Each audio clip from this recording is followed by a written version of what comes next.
하나님 말씀 함께 보겠습니다. 사도행전 4장 5절에서 22절 말씀입니다. 다 같이 일어나셔서 하나님 말씀 사도행전 4장 5절에서 22절 말씀 함께 읽겠습니다.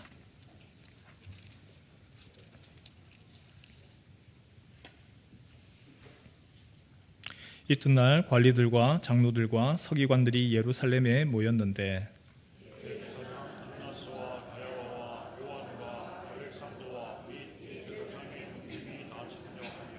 사도들을 가운데 세우고 묻되 너희가 무슨 권세와 누구의 이름으로 이 일을 행하였느냐.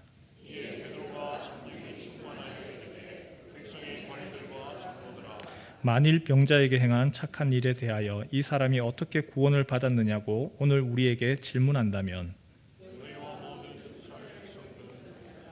너희가 십자가에 못 박고 하나님이 죽은 자 가운데서 살리신 나사렛 예수 그리스도의 이름으로 이 사람이 건강하게 되어 너희 앞에 섰느니라. 이 예수는 너희 건축자들의 버린 돌로서 집 모퉁이에 버린 돌이 되었느니라. 다른 이로서는 구원을 받을 수 없나니 천하 사람 중에 구원을 받을 만한 다른 이름을 우리에게 주신 일이 없음이라 하였다. 그들이 베드로와 요한이 담대하게 말함을 보고 그들을 본래 학문 없는 범인으로 알았다가 이상히 여기며 또 전에 예수와 함께 있던 줄도 알고 또 병난 사람이 그들과 함께 서 있는 것을 보고 일어날 말이 없는지라. 명하여 공회에서 나가라 하고 서로 의논하여 이르되 이 사람들을 어떻게 할까? 그들로 말미암아 유명한 표적 나타난 것이 예루살렘에서는 모든 사람에게 알려졌으니 우리도 부인할 수 없는지라. 이것이 민간에 더 퍼지지 못하게 그들을 위협하여 이후에는 이 이름으로 아무에게도 말하지 말게 하자 하고 그들을 불러 경고하여 도무지 예수의 이름으로 말하지도 말고 가르치지도 말라 하니 베드로와 요한이 대답하여 이르되 하나님 앞에서 너희의 말을 듣는 것이 하나님의 말씀을 듣는 것보다 옳은가 판단하라. 우리는 보고 들은 것을 말하지 아니할 수 없다 하니 관리들이 백성들 때문에 그들을 어떻게 처벌할지 방법을 찾지 못하고 다시 위협하여 놓아주었으니 이는 모든 사람이 그 된 일을 보고 하나님께 영광을 돌림이라. 이 표적으로 병난 사람은 40여 세나 되었더라. 아멘. 어릴 적에 친구들과 골목에서 놀았죠. 놀이터에서 노는 것보다는 주로 골목하고 골목 사이에서 딱지치기도 하고 구슬치기도 하고 그렇게 놀았습니다. 친구들과 놀다가 뭐 이런저런 다툼도 하고 이야기도 하고 웬만하면 다 넘어갑니다. 그런데 이거 나오면은 그때부터는 싸움판 납니다. 뭘까요? 너희 엄마 그렇다며, 너희 엄마 얼라리 꼴라리 하면 그때부터는 이제 가만히 못 있는 거야. 엄마 욕했다. 그러면 그거는 뭐 이게 이젠 싸움인 겁니다. 오늘 이름에 대해서 이야기를 한번 해보려고 합니다. 여러분, 이름이라고 하는 거 단순하게 어떤 것을 하나의 지칭하는 그런 것이 아니죠. 하나의 지시대명사를 넘어서서 그 이름, 누군가의 이름, 내가 나에게 참 고마웠던 사람, 나에게 너무나 다정했던 사람, 그 사람만, 그 이름만 떠오르면 그 이름이 아니라 그 사람이 떠오르죠. 요즘에 핸드폰에 보면 다 저장해 놓지 않습니까? 전화번호. 그러면 그 이름만 뜨면 반가운 사람이다. 그러면 얼른 전화 받고 싶은 거죠. 이름이라고 하는 것은 단순하게 어떤 누군가 그 사람의 명칭이 아니라 그 사람 자체고 인격이고 그리고 그 대상인 거죠. 학교 다닐 때 우리가 많이 외웠던 시가 있습니다. 김춘수 씨의 꽃이지요. 내가 그의 이름을 불러주기 전에는 그는 다만 하나의 몸짓에 지나지 않았다. 내가 그의 이름을 불러주었을 때 그는 나에게로 와서 꽃이 되었다. 우리 장로님들께 유초등부, 중고등부 학생들 사진과 이름을 다 써서 장로님들께 드렸습니다. 장로님 아이들 이름 기억해 주십시오. 이름 기억해 주십시오. 항상 그렇게 만나는데, 항상 그렇게 보는데 이름을 몰라요. 학교 다닐 때 제일 기분 나쁜 게 뭐죠? 야, 거기 누구? 그렇게 봤는데도 이름을 몰라주는 것이죠. 나라고 하는 존재에 대해서 잊혀지는 것이죠. 이름이라고 하는 것은 내 이름을 불러준다. 단순하게 이름 자체가 아니라 그 사람에 대해서 아는 겁니다. 그 사람이 어떤 사람인지, 그 사람은 어떤 고향은 어딘지, 그 사람은 어디에 살고 있는지, 어떤 성품을 가지고 있는지. 이름이라고 하는 것은 단순하게 명칭을 넘어서서 그 모든 것이고, 그래서 시에서 이야기했는 것처럼 그의 이름을 불러주었을 때에 꽃이 되었다, 의미가 되었고, 그리고 관계가 되었고, 그리고 중요성이 되어진 것이죠. 그래서 이름이라고 하는 거 되게 중요합니다. 관심, 애정, 사랑, 얼마나 중요한 일이죠. 누가 함부로 이름을 지었는가라는 말이 나올 정도로 이름 중요합니다. 웃으라고 했는데 아무도 웃지 않으셔서 저 혼자 웃고 지나가겠습니다. 오늘 성경에 보니까 계속 반복되는 것이 나옵니다. 예수의 이름입니다. 예수의 이름.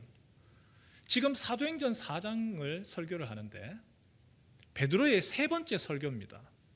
베드로의 첫 번째 설교, 두 번째 설교, 세 번째 설교. 첫 번째 한번 설교했을 때에 그의 설교로 인하여서 3,000명이 예수 그리스도를 믿게 되었고, 두 번째 그가 복음을 전하였을 때에 5,000명이, 남자만 5,000명이 믿게 되었습니다. 그 시작이 무엇이죠? 바로 사도행전 3장 6절 말씀이었죠. 성전 미문 앞에 있는 구걸하는 거린, 한 번도 일어나 본 적이 없는 그 사람을 향하여서 베드로가 이렇게 얘기를 했습니다. 은과 금은 내게 없거니와 내게 있는 것을 내게 주노니. 그 다음 뭐라고요? 나사렛 예수 그리스도의 이름으로 일어나 걸어라. 나는 음이 없습니다. 나는 금이 없습니다. 난 당신에게 줄 것이 없습니다. 그러나 내게 있는 것으로 당신에게 주겠습니다. 나에게 있는 것이 무엇이죠? 바로 예수 그리스도의 이름이라. 예수 그리스도의 이름. 나사렛 예수 그리스도의 이름으로 너에게 명하노니 일어나 걸어라. 그 말에 그 사람이 벌떡 일어나죠.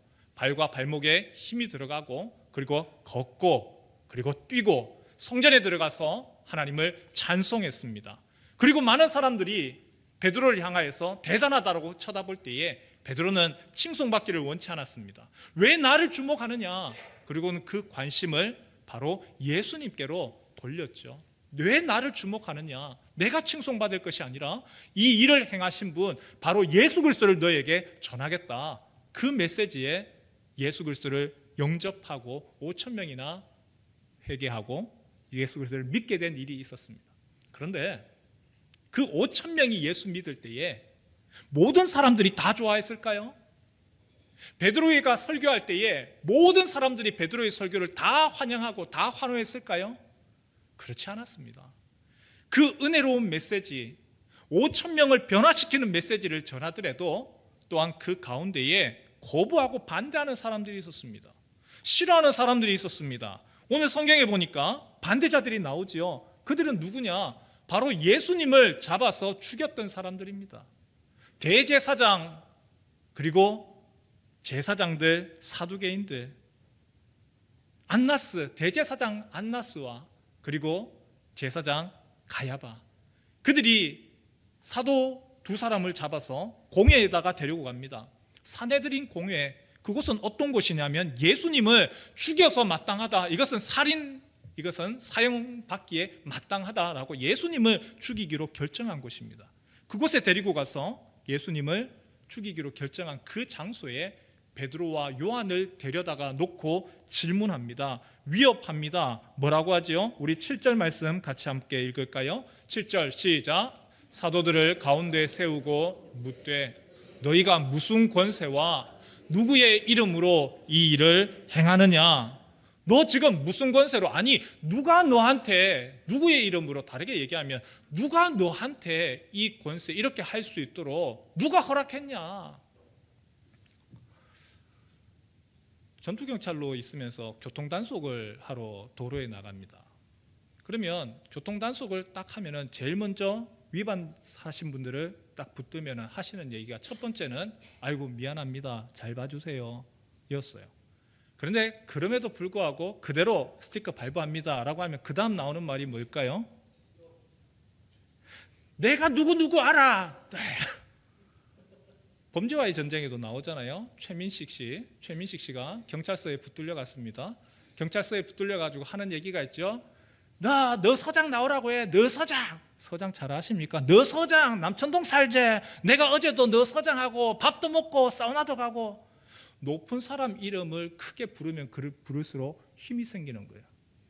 내가 윤 누구누구와 가까이 있습니다. 그 이름 그 자체 부르는 그 자체가 힘이 되는 것이죠. 지금 베드로가 뭐라고 이야기를 할까요? 너 누구의 권세로 지금 이렇게 하느냐?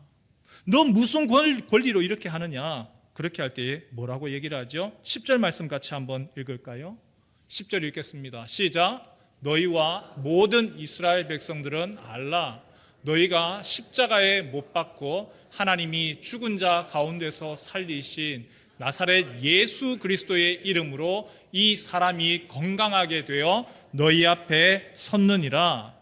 내가 다른 권세, 다른 이름이 아닙니다. 나는 나사렛 예수 그리스도의 이름으로 내가 이 일을 했고, 이 사람이 건강하게 된 거 내가 한 것이 아닙니다. 바로 나사렛 예수 그리스도, 그분이 이 사람을 일으킨 겁니다. 예수님의 이름, 예수의 이름, 계속해서 예수의 이름을 전하기 시작합니다. 11절에 보니까 이렇게 얘기를 하지요. 11절에 이 예수, 너희 건축자들의 버린 돌로서 집 모퉁이의 머릿돌이 되었느니라. 너희들은 그 예수, 건축자들이 필요 없다고 버렸지만 모퉁이 돌, 가장 머릿돌 된 것처럼 너희가 십자가에서 이 예수를 죽였지만 하나님이 그 예수를, 십자가에서 죽은 예수를 다시금 부활시키셔서 우리의 구원주라고 하는 사실을 분명히 보여주었다. 그리고 12절 말씀, 아주 중요한 말씀이죠. 한 목소리를 함께 읽을까요? 12절 말씀입니다. 시작. 다른 이로서는 구원을 받을 수 없나니 천한 사람 중에 구원을 받을 만한 다른 이름을 우리에게 주신 일이 없습니다.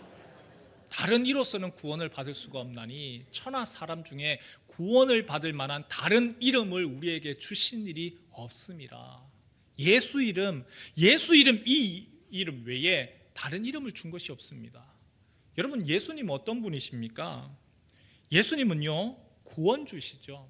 구원이라고 하는 말은 바로 건져내는 것을 구원이라고 합니다. 죄와 그리고 죽음으로부터 건져내는 것. 같이 한번 따라할까요? 죄와 죽음으로부터 건져내는 것. 예수님의 이름 그 자체에 예수님의 사명이 이미 포함되어 있습니다.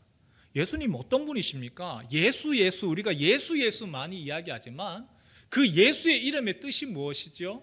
마태복음 1장 21절 말씀에 이렇게 되어 있죠. 아들을 낳으리니 이름을 예수라 하라. 이는 그가 자기 백성을 그들의 죄에서 구원할 자이심이라. 예수님 어떤 분이시라고요? 예수님 자기 백성을 그들의 죄에서 구원할 자, 죄와 사망으로부터 건져내시는 분, 예수님 바로 그런 분입니다. 예수님 어떤 분이시죠? 다시 한번 물어볼까요? 예수님 어떤 분이세요? 자기 백성을 구원할 자, 자기 백성을 죄에서 구원할 자, 건져낼 분입니다. 그런데 우리는 예수님에 대해서 어떻게 생각을 합니까? 자기 백성을 죄에서 구원할 자로 생각하는 것이 아니고, 우리에게 있어서는 예수님은 어떤 분이냐? 예수님 축복의 자판기죠. 예수님 병 고쳐 주십시오. 내가 지금 병으로 인해서 지금 죽게 생겼습니다. 병 고쳐 주십시오. 예수님, 내 지금 사업이 지금 어렵습니다. 내가 지금 너무 힘듭니다. 이 문제 해결해 주십시오. 예수님, 우리 자녀가 이번에 대학 가야 됩니다. 좋은 대학 가게 해 주십시오. 예수님, 우리 자식이 이제는 대학 졸업해서 직장 가야 됩니다. 좋은 직장 합격하게 해 주십시오. 부부관계 좋지 못합니다. 부부관계 잘 되게 해 주십시오. 지금 빚이 너무 많이 쌓여 있습니다. 이 빚 갚게 해 주십시오. 예수님, 우리에게 있어서는 마치 문제 해결을 위한 축복의 자판기로 사용을 하죠. 예수님 문제 해결할 수 없는 분이 아니란 뜻이 아니에요. 예수님 문제 해결하실 수 있는 분이십니다. 병든 자를 고치시는 분이시고, 예수님이 우리의 자녀들의 앞길 가운데 선하게 인도하시는 분이십니다. 그러나 예수님의 핵심적인 사명이 무엇이죠? 예수님 왜 이 땅 가운데 오셨습니까? 그 첫 번째 사명은 자기 백성을 죄에서 구원하기 위하여서, 자기 백성을 죄와 사망으로 있는 그 상태에서 내버려 두는 것이 아니라, 그 가운데서 묶여 있는 것이 아니라 해방하고 자유케 하기 위해서 예수님이 이 땅에 오신 것이죠. 내 죄 사함을 받아라. 마가복음 2장에도 보면은 그 얘기가 나오죠. 중풍병자 얘기가 나옵니다. 중풍병, 요즘으로 얘기하면 뇌졸중이죠. 친구가 뇌졸중입니다. 움직이지를 못합니다. 하지만 예수님이라고 하는 분이 나타났습니다. 그 예수님에게 나아가기만 하면 이 친구가 분명히 걸을 건데 어떻게 하면 좋을까? 그 친구를 침상에 메고 예수님께 나아갔습니다. 하지만 이미 그 집 앞에는 인산인해지요. 옥상으로 올라갑니다.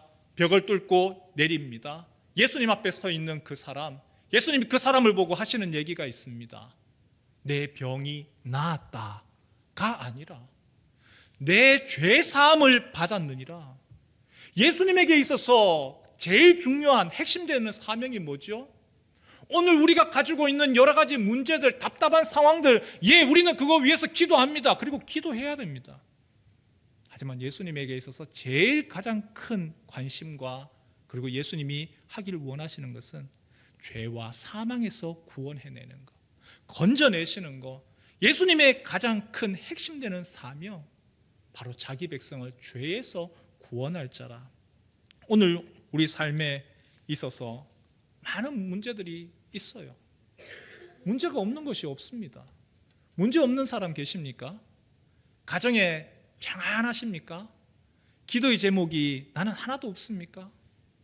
기도 제목을 이야기를 하라고 하면 오히려 뭘 이야기해야 될지가 고민스럽습니다.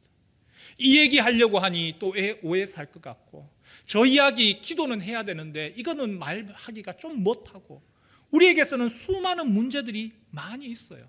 그런데 가장 그 문제 가운데서 예수님은 어떤 분이시냐? 문제를 해결하지 못하시는 분이 아니라 가장 깊은, 가장 근원되는 문제를 해결해 주시는 분이 예수님이라는 겁니다. 어릴 적에 친구들하고 골목에서 막 놀다 보면은 또 넘어져요. 넘어지면은 무릎팍이 까집니다. 피가 질질 납니다. 그러면 다쳤는 거 가지고 집에 오지요. 그러면 어머니가 어떻게 하시죠? 그 다쳤는 데 대해서 바로 약 바르십니까? 요즘처럼 아스팔트도 아니에요. 흙바닥입니다. 흙바닥에 넘어져 가지고 찢어졌어요. 이렇게 갈렸어요. 흙이 묻어 있습니다. 뭐부터 해야 됩니까? 소독해야죠. 수도가에 데려가서 먼저 씻는 거예요. 위에 상처 회복되기 위해서 약 바르는 게 우선이 아니고, 문제 해결하는 것이 우선이 아니고, 제일 먼저 해야 되는 것은 먼저 깨끗하게 씻어내는 거예요. 예수님께서 우리의 인생에 있어서 문제를 해결하는 것에 관심이 없으신 분이 아니고, 제일 먼저 우리에게 있어서 먼저 해야 될 것이 있다는 겁니다. 우리에게 있어서 빚 문제, 가정에서의 여러 가지 문제, 어려운 문제 많이 있습니다. 그 문제보다 예수님이 먼저 관심을 가지시는 것은 너의 근원적인 문제, 바로 죄와 사망의 문제. 그 앞으로 그 문제를 해결하고 이제는 나와라. 그리고 하나님께로 나아가자. 그리고 그 하나님 앞에서 이제는 그 문제들도 하나씩 해결하는 거 경험해라. 그것을 예수님이 인도하시는 것이죠. 죄의 문제. 여러분, 오늘 우리에게 있어서 여러 가지 상황적인 위험들이 참 많습니다. 이번 주에 보니까 신문에서 이런 기사를 보았습니다. 지구가 가스라이팅 당하고 있다고요. 지구가 가스라이팅 당합니다. 금년 겨울 다른 어떤 해보다도 많이 더웠어요. 따뜻했습니다. 우리는 따뜻했죠. 하지만 바다는 지금 이미 너무 덥답니다. 환경들이 보니까 예전에는, 지난해에는 두꺼운 옷 입었는데 금년에는 두꺼운 것 못 입어요. 지구가 어떻게 될지 모르겠습니다. 이 문제, 근원적인 문제로 들어가 볼까요? 무슨 문제죠? 인간이 가지고 있는 죄의 문제 아닌가요? 탄소 그만합시다. 이제는 일회용품 사용 그만합시다. 아무리 이야기하더라도, 다른 사람은 그렇게 할지라도 나는 그렇게 하기 싫다는 거예요. 죄의 문제 아닙니까? 여러분, 우리의 인생에 있어서 죽음의 문제, 바로 죄와 관련된 문제 아닙니까? 죽음이 왜 들어왔죠? 죄로 인해서 들어왔죠. 오늘날에 계속해서 이곳저곳에서 무려 20몇 곳에서 전쟁이 벌어집니다. 전쟁 왜 일어납니까? 서로 미워하고 갈등하고 그것이 점점 커져서 그래서 서로 죽이려고 합니다. 왜 그렇죠? 인간이 가지고 있는 그 죄성이 그대로 드러난 죄의 문제 아닙니까? 오늘 우리가 왜 이렇게 힘들게 어렵게 고통스럽게 그렇게 바둥거리면서 살아가죠? 먹고 사는 문제로 인하여서 끊임없이 발버둥 치지 아니하면 안 되는 왜 이런 일에 직면했습니까? 죄의 문제로 인하여서 하나님이 우리에게 주신 것들을 우리가 걷어차는 것이죠. 예수님 어떤 분이십니까? 예수님은요 바로 그 문제, 가장 근원적인 문제를 해결해 주시는 분. 그렇다고 해서 우리에게 있어서 다른 다급한 문제에 대해서 관심 없으신 분이 아니라 오늘 읽는 것처럼 뭐라고 되어 있었죠? 예수님, 우리 10절 말씀 다시 한번 같이 한번 읽을까요? 10절 말씀 함께 읽겠습니다. 시작. 너희와 모든 이스라엘 백성들은 알라. 너희가 십자가에 못 박고 하나님이 죽은 자 가운데서 살리신 나사렛 예수 그리스도의 이름으로 이 사람이 건강하게 되어 너희 앞에 섰느니라. 예수님 바로 이런 분이다. 너희의 죄의 문제를 해결해 줄 뿐만이 아니라 걷지 못하는 사람에게 걷게 하시고 그리고 뛰게 하시고 소망 없는 이에게 소망 주시는 분 바로 예수님이다. 베드로가 그 예수님에 대해서 이야기했습니다. 예수님에 대해서 부활에 대해서 이야기를 했습니다. 그럴 때에 대제사장들과 그리고 사두개인들이 예수님을 싫어하죠. 그렇게 외치는 것 자체를 싫어합니다. 위협합니다. 18절 말씀에 이야기를 하죠. 그들을 불러 경고하여 도무지 예수의 이름으로 말하지도 말고 가르치지도 말라 하니. 예수의 이름 이거는 전하지 마라. 너희가 다른 건 다 해도 예수의 이름 이거 전하지 마라.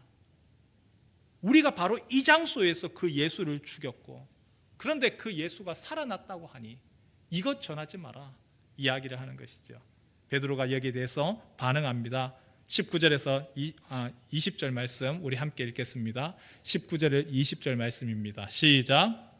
베드로와 요한이 대답하여 이르되 하나님 앞에서 너희의 말을 듣는 것이 하나님의 말씀을 듣는 것보다 옳은가 판단하라.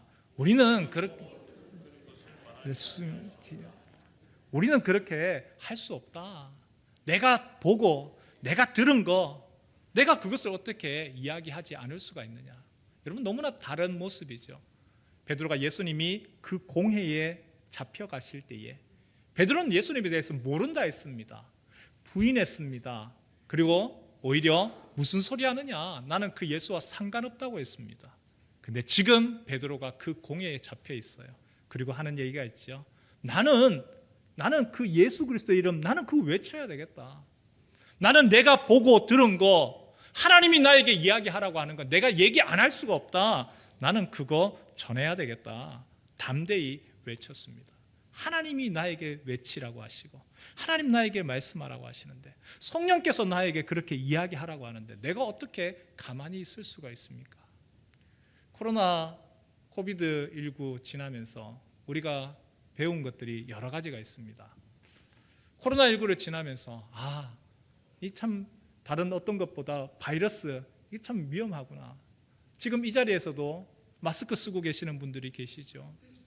코로나 전에는요 예배실에서의 마스크 바깥에서는 하더라도 예배당 들어오면은 안 썼어요. 근데 지금은 어떻죠? 내가 이 바이러스를 다른 사람에게 퍼뜨리면 안 되기 때문에 다른 사람들한테 또 어렵지 않게 하기 위하여서 쓰는 겁니다. 코로나 바이러스를 통해서 우리가 배운 것이 있죠. 이 바이러스의 전염력이 얼마나 심한지 엄청나게 퍼져나가는구나. 그리고 또 한 가지 배우는 것이 있습니다. 면역력이라고 하는 거. 면역력이 참 중요하구나. 한번 바이러스 걸렸어요. 바이러스 걸렸으면 그러면 그 다음부터는 안 걸립니까? 그래도 또 걸려요. 2번 걸리고 3번 걸립니다. 어떤 사람은 한 번도 걸리지 않는데 어떤 사람은 계속해서 2번, 3번. 왜 그렇죠? 무슨 차이입니까? 면역력 차이인 거죠. 면역력. 오늘 우리에게 있어서 면역력이 있습니까? 죄에 대한 면역력이 있습니까? 우리가 살아가는 이 땅, 우리가 이곳에서는요 죄의 먼지와 죄의 공기 가운데 우리는 살아갑니다. 예수 그리스도로 인하여서 우리가 구원받았고 주님이 우리를 구원해 주셨습니다. 우리를 정결케 해 주셨습니다. 깨끗게 하셨습니다. 그러면은 그 다음부터는 우리는 죄에 전혀 노출되지 아니하고 우리는 완전히 정결하고 우리는 깨끗한 존재로 살아갑니까? 그렇지 못하죠.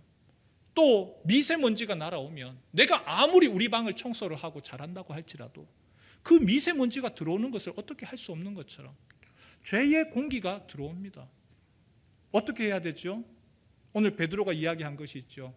우리가 하나님의 말씀을 듣는 것보다 너 말 듣는 것 그것을 우선으로 해야 되겠느냐. 우리가 죄에 대해서 예수 그리스도께서 죄로부터 우리를 건져주셨습니다. 우리를 깨끗게 하셨습니다. 그런데 그것으로 끝나서 되는 것이 아니고 그 다음에 우리가 할 것이 있습니다. 우리가 그 죄의 상태에 다시금 반복되지 아니하도록 우리를 정결하게 하고 깨끗하게 해야 되는 그 역할과 그 의무가 우리에게 있는 것이죠. 오늘 우리 시대 많은 분들이 이야기합니다. 참 복음 전하기 힘든 시대다. 전도하기 힘든 시대다. 코로나 지나면서 한국 교회가 바닥이 되었고 청년들이 떠나가고 청년들이 교회에 대해서 관심을 안 둔다. 그리고 사람들이 전도 아무리 하더라도 예수 오히려 싫어하는 시대다. 많은 사람들이 그렇게 이야기를 합니다. 맞는 것 같아요. 하지만 그보다 더 우리가 잃어버린 것이 하나가 있습니다. 바로 예수 그리스도의 그 이름의 능력을 잃어버린 것이죠. 베드로가 은과 금은 내게 없으나 내게 있는 것으로 너에게 주겠다. 그러면서 자신 있게 나사렛 예수 그리스도의 이름으로 일어나 걸어라 라고 했는데 오늘 우리에게 예수 그리스도의 능력과 그 이름이 우리에게 있음에도 불구하고 우리는 말 한마디 하지 못하고 입 뻥긋 하지 못하는 그런 시대에 오늘 우리가 살고 있는 거죠. 마치 한 가난한 바이올리니스트처럼 말입니다. 이 가난한 바이올리니스트, 이 사람에게는 악기가 있었는데 게으름 부렸습니다.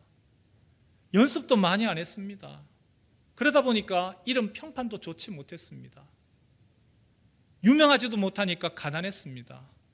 가난하다 보니 돈은 없고 어떻게 해야 될까? 게으른 이 가난한 바이올리니스트, 나중에 하다 안 돼가지고 자신에게 남아있는 바이올린 연주자에게 있어서 제일 큰 무기가 바이올린인데 이 바이올린을 들고 악기점에 찾아갔습니다. 이거 사주시면 안 되겠습니까? 바이올린 모습을 보니까 꾀죄죄해요. 제대로 닦지도 아니하고 조율도 안 돼 있고 엉망입니다. 졸라요. 이거 제발 좀 사주세요. 사주세요. 부탁을 했습니다. 그래서 $100 선심 쓰는 척하면서 $100 줬습니다. 악기점 주인이 그 사람 돌아가고 난 후에 시간이 남아서 그 바이올린을 이렇게 살펴보면서 너무 지저분해서 이거 중고라도 팔아야 되겠다 싶어가지고 이곳저곳을 닦고 있었습니다. 닦다가 그 안쪽에 있는 글자 하나를 보고 깜짝 놀랐습니다. 그 안쪽에 글자가 뭐라고 적혀 있었느냐? 스트라디바리 1704.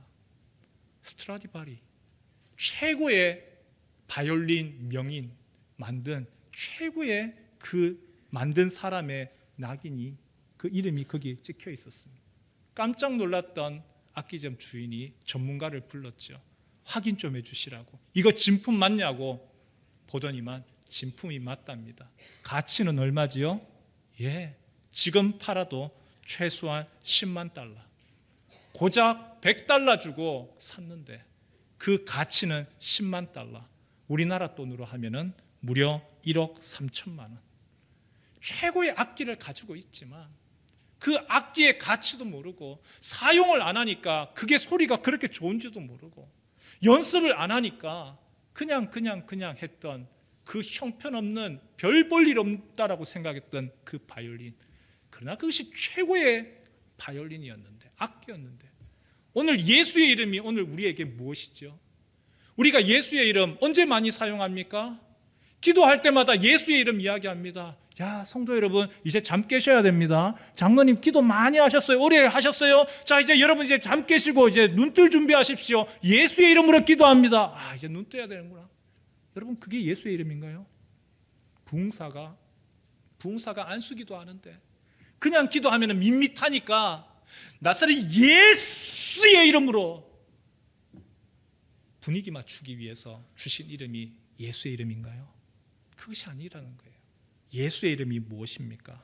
예수의 이름, 근본적인 인간의 죄의 문제, 죄와 사망으로부터 가장 근원적인 그 죄의 문제를 해결하는 바로 능력의 이름이 예수의 이름이고, 구원으로 인도하는 이름이 예수의 이름이고, 하나님과 우리에게 막혀있는 그 담을 헐어버리고 하나님께로 나아갈 수 있도록 길을 열어주시는 그 이름이 예수의 이름입니다. 이 자리에 저와 여러분이 바로 그 예수의 이름으로 말미암아 이 자리에 있는 것이고, 그 예수의 이름 의지하여서 하나님께 나아갈 수 있는 그 특권과 권한을 받았습니다.